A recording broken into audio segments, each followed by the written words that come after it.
So since Wednesday we covered a DX Sentai toy, I thought only fair to cover a DX Kamen Rider toy. And I know Kamen Rider has been very demanded for random reviews, so I am here to oblige. And I'm here with one of my regrets, unfortunately, because it's taken me so long to get to this, and the original plans just did not work out. Lesson to upcoming reviewers: don't plan out a storyline about a toy line that isn't completely out yet, because you never know if or when you're actually going to get these toys in order to continue the storyline, and it doesn't work out sometimes, which unfortunately I had to learn the hard way. But now I can pass the lesson on to you. Only plan the storylines when you have full control over what you're reviewing. This is the Fang memory. Now that I'm done explaining how long this has taken me to get to, another fan-sent toy, actually, that I've taken way too long to talk about.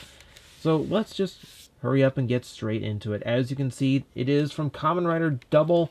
It is the mid-season upgrade item, done up in mostly this very translucent white plastic. It has a very milky look to it. It's kind of, I will admit, kind of strange as an aesthetic, because you can see a lot of the innards if you look carefully, especially as screw holes and whatnot. A lot of molding pattern shows through. And it also kind of washes out some of the detail, as it's a little bit hard to make out the teeth depending on the lighting. But as you can see, it is a little bit raptory. He is kind of halfway between a memory and a memory gadget, which I actually really like. As stated, he is very raptor in shape, though taking obvious liberties with the design, since he's pretty much 90-degree angle all the way through. He could be a T-Rex, I guess, but he has these huge clawed feet, which don't strike me as very T-Rex-y. It's not actually claw-shaped, but there is some kind of semblance of something, kind of a vent or an exhaust port of some kind, just to give you the general idea. We can also see a lot of extra piping going through here, a lot of wires. One of Double's aesthetics that went through all of the toys was this kind of homemade look, where a lot of things were still exposed, and almost everything looked like a prototype, unrefined, still a lot of exposed bits. I'm always happy to see that trend continuing throughout all of the designs. Now, of course, it doesn't really do much in this mode. There's not a whole lot of articulation, since these snap to 45-degree points. So they do completely move around, so it's a little bit you can do, I guess, and a little bit of give in the arms. The arms, which are very soft, rubbery plastic to prevent breakage, by the way. It's a light and sound DX toy primarily, so that's pretty much the bulk of what it does. And to do that, we have to employ the tail. Tail, of course, once we flick down to activate sound effects.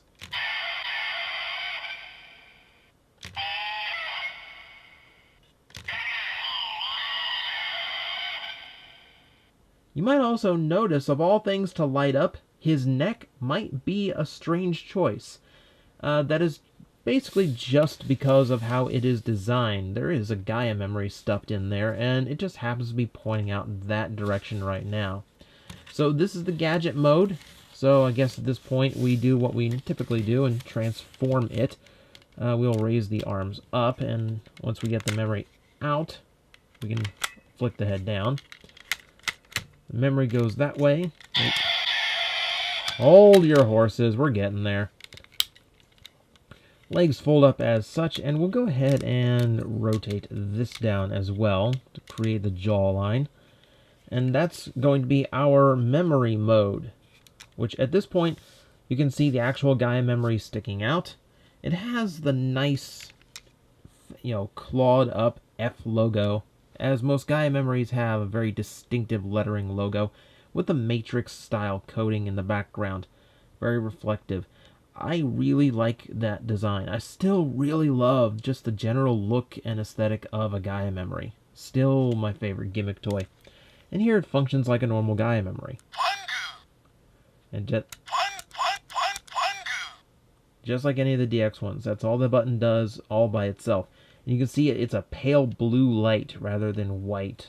So there's a lot going on here, but for now, we need the double driver to go any farther. Shut up! I'm getting there. But that also means I need to bring out the ride bucket, which means I need to rearrange a few things in order to accommodate everything. So be right back. And we're back, and we are now joined by the true star of my Kamen Rider reviews, the ride bucket. Yes, even in these reviews, that's contractually obligated. I'm working on it. His lawyers are a pain. But here we finally get to demonstrate Fang in his actual Gaia memory mode. And for that, we need a partner memory. I think Joker will stand just fine. Joker! Still works. Original batteries and everything. Alright, so let's go for it. Henshin!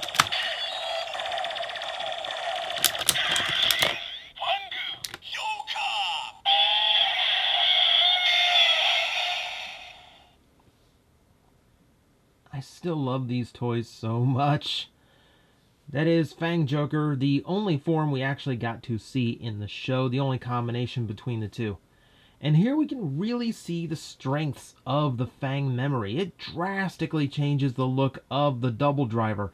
And something I'm a really big fan of, it changes the actual function of the toy and adds to it. But we'll get to that. First off, now we can properly admire the shape that this is transformed into. Now that we have this very, much more T-Rex look to him. You can see a little bit of soft rubber material for the fangs, and this is, again, soft material to prevent breakage. But I love how it's just this big open maw encompassing the fang side of the memory. That is a really cool design touch.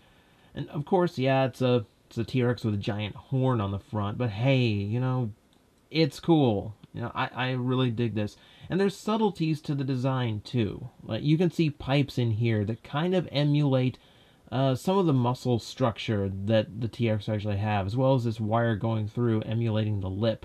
There's even a tiny little red iris deep down in there to the point where you can probably see the shape, but I don't think you can make out the color because it's way in there. I don't even know how to get a light to show through there. But I really dig the look. I really like this. I kind of like it more than I do Extreme, to be honest.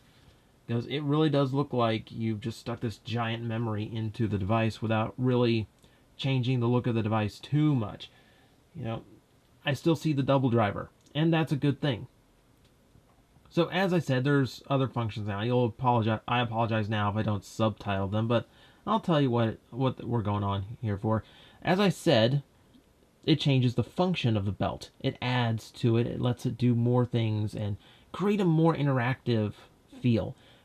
And that is because the horn is now going to be our switch for the functions. The first being his first attack, the Arm Fang.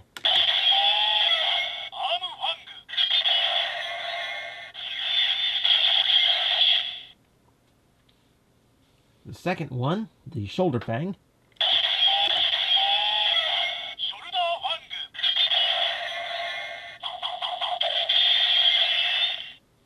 And then, of course, finally, we have Maximum Drive.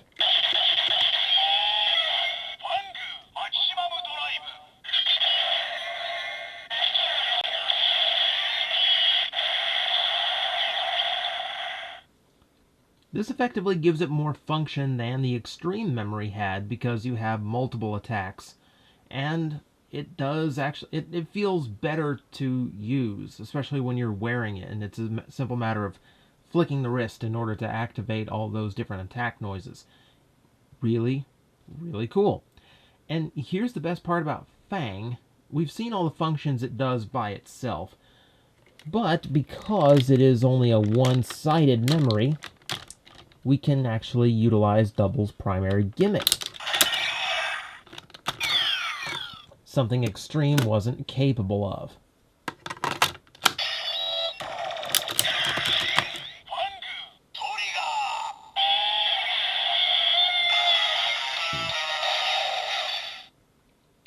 I assume in this mode, the gun just starts randomly shooting teeth at its opponent. I don't know. I've seen weirder things in Kamen Rider.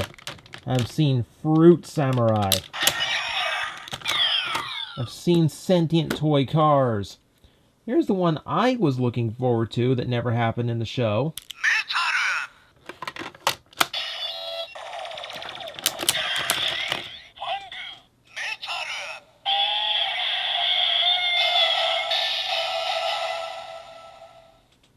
See, it just sounds like a cool combination. Not to mention the colors would have worked together pretty well. White, silver, would look good. And you'll excuse me for the jump cut, as my metal memory was a little dusty and kind of glitched on me for a moment. But that is pretty much it. That is the DX Fang memory. In all honesty, not a whole lot to it. But I think it makes up for all of that in just sheer awesomeness. Like, it is an extremely cool upgrade device with a lot of nice functions on its own. But man, the way it works with the double driver is just exceptional. And in my original review, planning to pit it up against the Extreme Memory, I honestly favored Fang. Like, it has more function. I like that it only kind of changes the look of the belt. And I really like that it adds some playability to it. It changes up the formula without sacrificing what makes Double's gimmick great. And just for those asking, because I know those questions will come up, no, it does not fit in the gold side. It's molded to prevent that. It does not fit in the maximum drive slot and doesn't have a maximum drive even if you do manage to slot it in there. And yes, it works the exact same way in the Lost Driver, since the Lost Driver is just this piece of the toy. So I'm pretty sure that covers all of the bases. So I'm sorry it took that long, but that is the DX Fang memory. A very cool upgrade toy for its time. Still one of the best.